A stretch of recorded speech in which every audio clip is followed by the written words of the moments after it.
আমরা দশম শ্রেণীর অনুপাত এবং সমানুপাত রেশিও অ্যান্ড প্রপোর্শন এই অধ্যায়টি নিয়ে আলোচনা করছি। আজকেও আমরা একটা প্রবলেম নিয়ে আলোচনা করব। আজকে আমরা প্রয়োগ নাম্বার 15 যে প্রবলেমটা দেওয়া আছে এই প্রবলেমটা নিয়ে আমরা আলোচনা করব।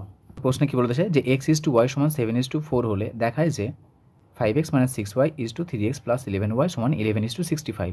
এখানে আমাদের কিছু একটা মান দেওয়া আছে, সেই মানের সাহায্যে আমাকে এই মানটা প্রমাণ করতে বলেছে। বাম পক্ষ সমান ডান পক্ষ আমরা প্রমাণ করব। সো প্রথম দেখো আমাদের প্রদত্ত কী দেওয়া আছে, x/y সমান দিয়ে দেওয়া আছে, তাহলে এটাকে আমরা লিখতে পারি প্রদত্ত বলে। তাহলে প্রদত্ত দিয়েছে এটা আমাদের প্রমাণ করতে হবে। তাহলে প্রদত্ত x/y = 7/4 দিয়েছে, এটাকে আমরা লিখতে পারি x/y = 7/4। আমরা জানি অনুপাতকে ভগ্নাংশ আকারে লেখা যায়। এবার এটা আমরা দুটো পদ্ধতিতে করব। প্রথম পদ্ধতি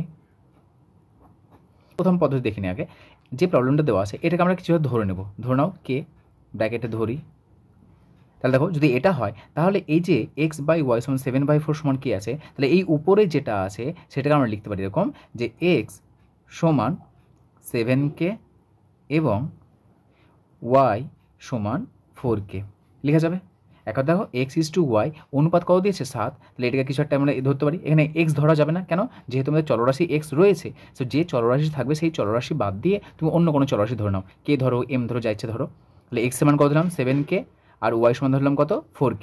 দেখো x এর মান ধরলাম, y এর মান ধরলাম। এবার আমাকে এটা প্রমাণ করতে দিয়েছে। তাহলে এটা যদি প্রমাণ করতে দেয় তাহলে বাম পক্ষ থেকে শুরু করব। তাহলে বাম পক্ষ কত আছে আমাদের 5x - 6y = 3x + 11y।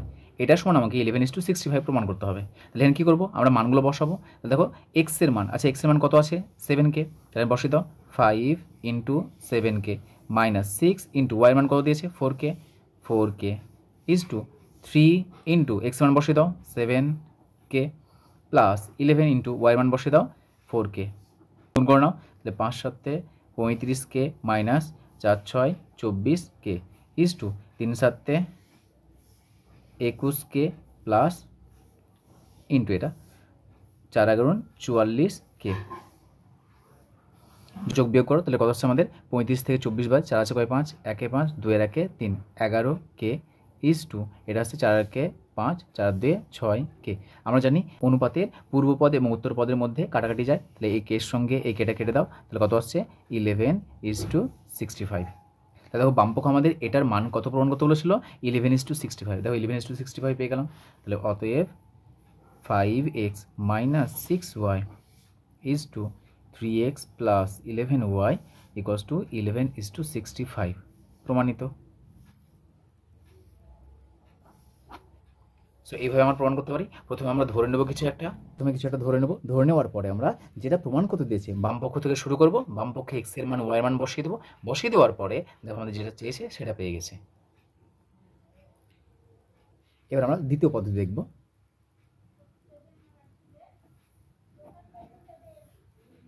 এখানে তোমরা আরেকটা কাজ করতে পারো। এখানে যেমন অনুপাতের আকারে কাজ করছি, তোমরা এটাকে এই লাইনের পরে তোমরা এটা সমান লিখতে পারো এরকমভাবে যে 5x - 6y / 3x + 11y নিয়ে তোমার x এর মান y এর মান বসিয়ে কাটাকাটি করতে পারো। তাহলে এভাবেও করা যাবে, এভাবেও করা যাবে।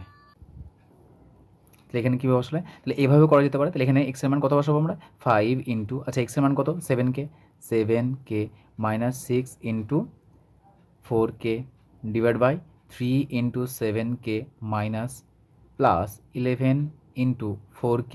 তাহলে দেখো এটা কত আসছে আমাদের 35k - 24k /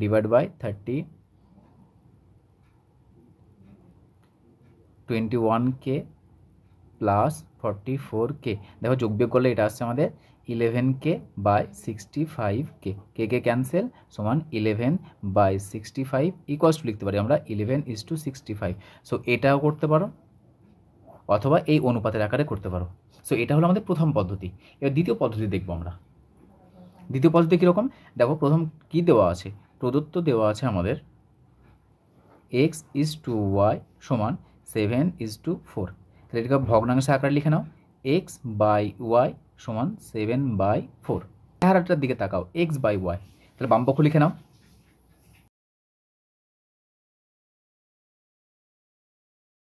দেখো বামপক্ষ আমাদের এটার মান বের করতে বলেছে। সো এটাকে প্রথমে ভগ্নাংশ আকারে লিখে নাও। সো এটা লিখছি আমরা 5x - 6y / 3x plus 11y। এখানে আমাদের একটা কাজ করতে হবে, কী কাজ বলো তো? দেখো উপরে লব রয়েছে, নিচে হর রয়েছে। আমার চেহারা কীরকম দেওয়া আছে? আমার হাতে অস্ত্র দেখো এটা দেওয়া আছে, তাই না? এক্স বাই ওয়াই, তাহলে এটা যদি আমাদের হাতে অস্ত্র হয় তাহলে নিশ্চয়ই এটাকে আমাকে, তো এটাই লব যেটা রয়েছে, হর যেটা রয়েছে, সেটাকে আমাদের এক্স বাই ওয়াই আকার লিখতে হবে। তার মানে এইটাকে আমরা এক্স বাই ওয়াই আকারে প্রকাশ করবো প্রথমে। প্রকাশ করার পরে আমরা যেখানে যেখানে এক্স বাই ওয়াই পাবো সেখানে 7/4 বসিয়ে দেবো। তাহলে দেখো এখানে যদি আমাদের এক্স বাই ওয়াই করতে হয় তাহলে হরে আমাকে ওয়াই আনতে হবে, সেই জন্য আমরা লব ও হরকে কী করবো? ওয়াই দ্বারা ভাগ করবো। তো এখানে লিখে নিচ্ছি যে লব ও হরকে ওয়াই দ্বারা ভাগ করে পাই। তাহলে ওয়াই দ্বারা ভাগ করলে কত আসবে? 5x - 6y divide by y, টোটালটা by 3x plus 11y divide by y. এবার এটাকে পার্ট করে দাও, তাহলে এটা বাই এটা হবে, এটা বাই এটা হবে, তাহলে 5 into x by y minus 6 into, দেখো ওয়াই বাই ওয়াই মানে ক্যান্সেল হয়ে যাচ্ছে, 1 হয়ে যাচ্ছে, রেখে দিলাম এটাকে। নিচে কত আসবে? 3 ইন্টু এটার সঙ্গে এটা ভাগ হবে, তারপর 3 ইন্টু এক্স বাই ওয়াই করে দিলাম, plus 11 into y by y মানে 1 হয়ে যাচ্ছে, 11 ইন্টু 1 লিখছি না এটাকে, ইকুয়ালস টু, দেখো এই এক্স বাই ওয়াইয়ের মান কত আছে? এক্স বাই ওয়াই মান 7/4, মানটা বসিয়ে দাও। So 5 into 7/4 minus 6 divided by 3 into 7/4 plus of 11। এবার এটা যোগ বিয়োগ করো, তাহলে কত আসছে আমাদের? 4 লসাগু আসছে, উপরে 4 লসাগু, এটা আসছে 5 × 7 = 35 মাইনাস 4 × 6 = 24 ডিভাইডেড বাই 3 × 7 = 21 প্লাস 4 × 8 = 44/4। আমরা জানি এটা হচ্ছে আমাদের কি জটিল ভগ্নাংশ, তাহলে জটিল ভগ্নাংশের এই উপরের সঙ্গে উপরের হর নিচের হরের সঙ্গে কাটবে ক্যান্সেল, 35 থেকে 24 বাদ দিলে আমাদের আসছে 11/21 সঙ্গে 44 যোগ করলে আসছে আমাদের 65। তাহলে 11/65 সমান কত লিখতে পারবো এটাকে? 11:65। দেখো এটা আমাদের অ্যান্সার পেলাম একটু আগে। সো এইভাবে আমরা দ্বিতীয় পদ্ধতির সাহায্যে যে মান দেওয়া আছে সেই মানের আকারে আমরা সাজাবো। সেই জন্য আমরা লব ও হরকে কী করলাম? লব ও হরকে আমরা দেখো ওয়াই দ্বারা ভাগ করলাম, ওয়াই দ্বারা ভাগ করে দেখো আমরা পেলাম কত? 11:65। সো এই একটা পদ্ধতি, এই একটা পদ্ধতি। সো যে কোনো একটা পদ্ধতি তোমরা করার চেষ্টা করবে।